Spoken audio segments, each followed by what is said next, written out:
عزیز طلبہ السلام علیکم۔ آج ہم سورۃ صف کی آیت نمبر 10 پڑھتے ہیں۔ یا ایھا الذین آمنوا ھل ادلکم علی تجارۃ تنجیکم من عذاب علیم۔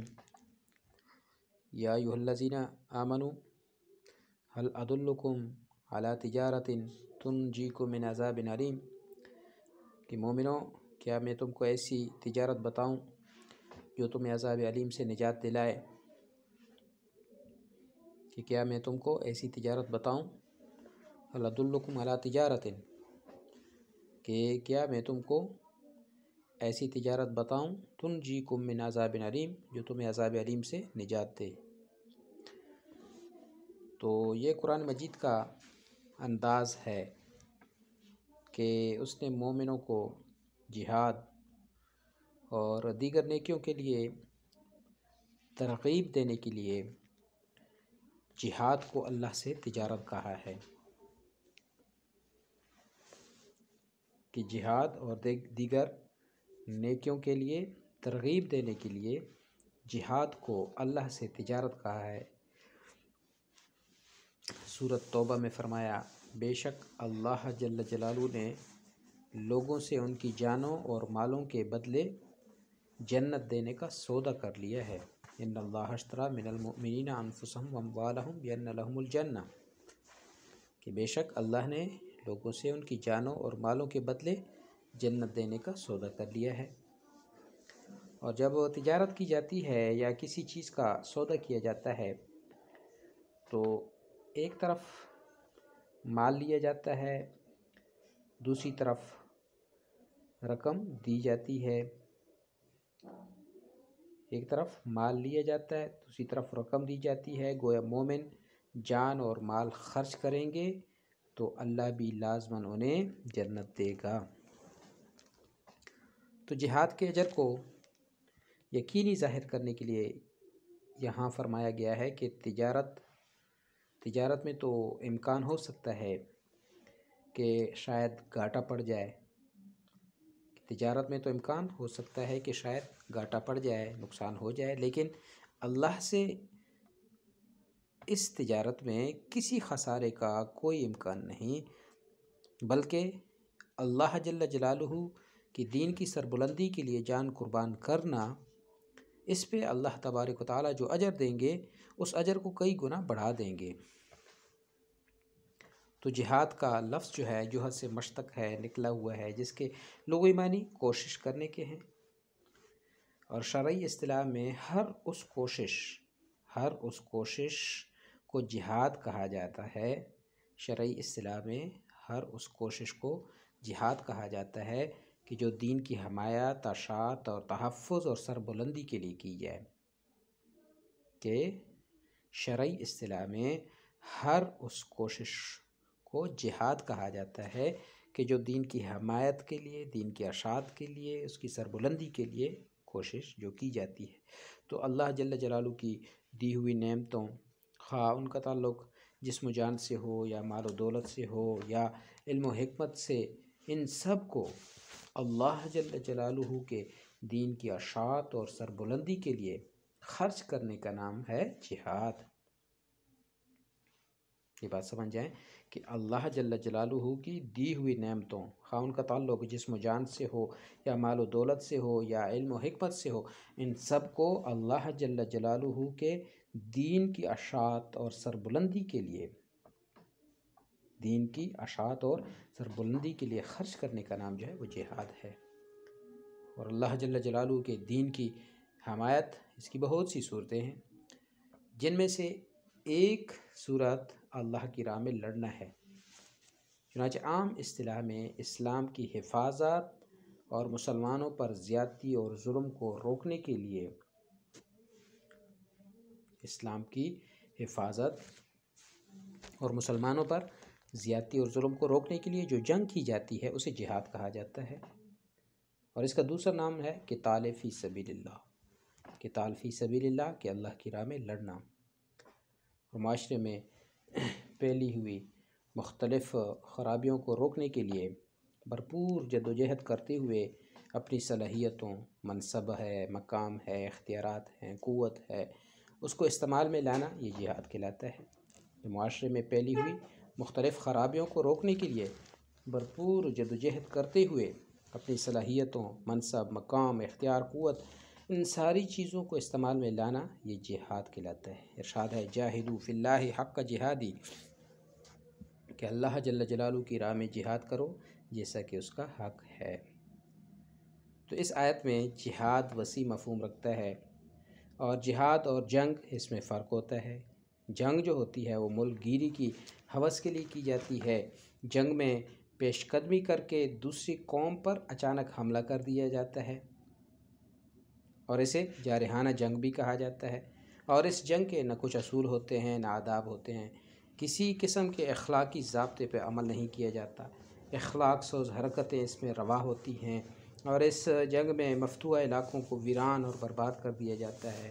دوسرے انسانوں پہ غلبہ حاصل کرنا جنگ کا جو ہے مقصد اولین ہوتا ہے۔ لیکن جہاد اس کے برعکس ہے کہ جہاد مسلمانوں کے دفاع اور بچاؤ کے لیے کیا جاتا ہے، اس لیے عام حالات پہ جہاد جو ہوتا ہے وہ دفاعی جنگ ہوتی ہے۔ جہاد جو ہے وہ دفاعی جنگ ہے۔ یہ دفاعی جنگ بھی بہت سی شرائط اور پابندیوں کے ساتھ لڑی جاتی ہے۔ اسلام جو ہے جارحانہ اور اقدامی جنگ کی اجازت نہیں دیتا، چونکہ یہ اسلام امن و آشتی کا مذہب ہے۔ اور عام جنگوں اور جہاد کا فرق سمجھنے کے لیے جہاد کے مقاصد اور اس کے اصول اور آداب اگر دیکھیں تو فرق جو ہے خود بخود واضح ہو جاتا ہے۔ اب جہاد ہے تو جس علاقے پہ حملہ کیا جائے تو وہاں کے آبادیوں کو ویران نہیں کرنا ہے، وہاں کے جنگلات کو نقصان نہیں پہنچانی ہے، وہاں کی فصلوں کو نقصان نہیں پہنچانا ہے، وہاں کی عورتوں کی عزت کا خیال رکھنا ہے، وہاں کے بوڑھوں پہ ہاتھ نہیں اٹھانا ہے۔ تو بہت ساری اس میں شرائط ہوتی ہیں، آداب ہوتے ہیں، اور ان شرائط اور آداب کے ساتھ ان کا خیال رکھتے ہوئے جو ہے نا دوسروں پہ حملہ کیا جاتا ہے اور دین کی سربلندی کے لیے لڑا جاتا ہے۔ تو جہاد کے اس وسیع مفہوم کو ذہن نشین کرنے کے لیے اس کی اقسام اس کو سمجھنا بھی ضروری ہے۔ تو سب سے پہلے ہے نفس کے خلاف جہاد۔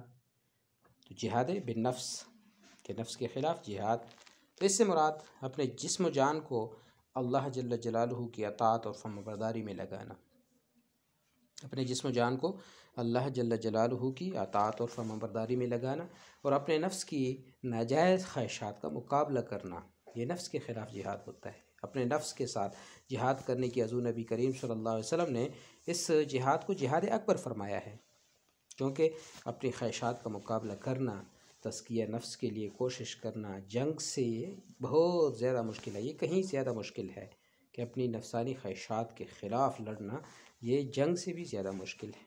انسان کی دنیاوی اور اخروی فلاح کا مدار اسی پہ ہے کہ وہ خواہشات نفس سے اپنے آپ کو بچائے۔ نبی کریم صلی اللہ علیہ وسلم نے فرمایا بہترین جہاد وہ ہے کہ اللہ کے لیے اپنے نفس اور خواہشات سے جہاد کیا جائے، اور آپ صلی اللہ علیہ وسلم نے فرمایا مجاہد وہ ہے جو اپنے نفس سے جہاد کرے۔ ایک مرتبہ آپ صلی اللہ علیہ وسلم ایک جنگ سے واپس تشریف لا رہے تھے، تو آپ صلی اللہ علیہ وسلم نے صحابہ کرام رضوان اللہ علیہم اجمعین سے فرمایا کہ تمہارا آنا مبارک، لیکن ساتھ میں کیا فرمایا کہ تم چھوٹے جہاد سے بڑے جہاد کی طرف آئے ہو، اور سب سے بڑا جہاد کیا ہے؟ آپ صلی اللہ علیہ وسلم نے فرمایا اپنی نفسانی خواہشات کو روکنا۔ اور اس کے ساتھ ہے علمی جہاد، فکری جہاد، علم و فکر کے ذریعے سے جو جہاد کیا جاتا ہے۔ علم سے جہاد کرنا یہ ہے کہ انسان علم دین سیکھے اور سکھائے، علم دین سیکھے اور پھر کیا دوسروں کو سکھائے، دوسرے لوگوں کو نیکی کا راستہ دکھائے، اور اسے تبلیغ یا جہاد بالقرآن بھی کہا جاتا ہے، اور بعض لوگ اسے جہاد بالدعوت کا نام بھی دیتے ہیں۔ اپنی تقریر کے ذریعے، اپنی تحریر کے ذریعے اور تبلیغ و دعوت سے دوسرے انسانوں کو فائدہ پہنچانا جو ہے یہ جہاد بالعلم ہے۔ قرآن مقدس میں فرمایا گیا وَجَاهِدْهُمْ بِهِ جِهَادًا كَبِيرًا، وَجَاهِدْهُمْ بِهِ جِهَادًا كَبِيرًا، اور اس یعنی قرآن کے ذریعے ان سے جہاد کیجئے جو بڑا جہاد ہے۔ تو یہ جہاد کی دوسری قسم ہے علمی لحاظ سے جہاد کرنا، علم کے ذریعے سے جہاد کرنا۔ پہلا تھا نفس کے خلاف جہاد کرنا، دوسرا علم کے ذریعے سے جہاد کرنا، اور تیسرا ہے مالی جہاد۔ مالی جہاد یہ ہے کہ مسلمان اسلام کی ترقی اور اشاعت دین اور محتاج انسانوں کی ضروریات کو پورا کرنے کے لیے اپنا مال اللہ جل جلالہ کی رضا کے لیے خرچ کرے، کہ اسلام کی ترقی اور اشاعت دین، اور پھر ساتھ میں محتاج انسان ہیں ان کی مالی ضروریات کو پورا کرنے کے لیے اپنا مال اللہ جل جلالہ کی رضا کے لیے خرچ کرنا، یہ مالی جہاد ہے۔ اگر جنگ کا موقع ہو تو مجاہدین کو مالی لحاظ سے ان کی مدد کرنا، اسلحہ فراہم کرنے کے لیے اپنا مال اللہ کی راہ میں قربان کر دینا، یا مالی لحاظ سے ان کی ضروریات پوری کرنے کے لیے مال ان کو دینا، یہ مالی جہاد ہے۔ لیکن اگر جہاد جنگ کا موقع نہ ہو، عام حالات، تو عام حالات میں غریب مفلس مسلمانوں کی مالی ضروریات کو پورا کرنا، عام حالات میں غریب اور مفلس مسلمانوں کی مالی ضروریات کو پورا کرنا یا دیگر رفاہی کاموں پہ اپنا سرمایہ صرف کرنا، یہ کیا ہے؟ مالی جہاد ہے۔ قرآن مقدس میں فرمایا گیا وَأَنفِقُوا فِي سَبِيلِ اللَّهِ وَلَا تُلْقُوا بِأَيْدِيكُمْ إِلَى التَّهْلُكَةِ، کہ اللہ جل جلالہ کی راہ میں خرچ کرو اور اپنے آپ کو اپنے ہاتھوں ہلاکت میں نہ ڈالو۔ گویا جہاں مال خرچ کرنے کی ضرورت ہے وہاں مال خرچ نہ کرنا اپنے آپ کو اور معاشرے کو ہلاکت میں ڈالنے کے مترادف ہے۔ تو دنیا اس وقت جس طرح معاشی بدحالی اور غربت کا شکار ہے، اسلام کا مالی جہاد کا تصور اس غربت کے خاتمے کا ایک بہترین علاج ہے، ایک مؤثر علاج ہے۔ اور اسی طرح جہاد باللسان یعنی برائی کے خلاف قولی اور قلبی جہاد، یہ بھی جہاد کی ایک صورت ہے کہ لوگوں کو زبان سے تبلیغ کے ذریعے ہدایت کی راہ دکھائی جائے۔ تو دعوت کا اصل اور صحیح طریقہ جو ہے موعظۃ الحسنہ، یعنی عمدہ انداز سے نصیحت، کہ جس میں دوسری کی عزت اور جذبات کو ملحوظ رکھا جائے۔ اگر اللہ نے کسی کو قوت اور استدلال دیا ہے، فن خطابت دی ہے، دوسروں کو قائل کرنے کی صلاحیت عطا فرمائی ہے، تو اسے لوگوں کو دین کی باتیں سمجھانے اور نیکی اور خیر کی طرف بلانے کے لیے صرف کرے۔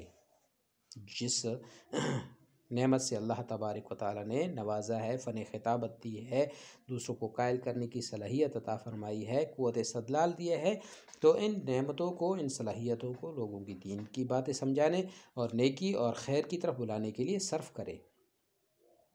حدیث پاک میں ایمان کے 3 مدارج اس طرح بیان کیے گئے ہیں کہ بدی کو اپنے ہاتھ سے روکنا، بدی کو اپنے ہاتھ سے روکنا یہ ہر مسلمان پہ فرض ہے۔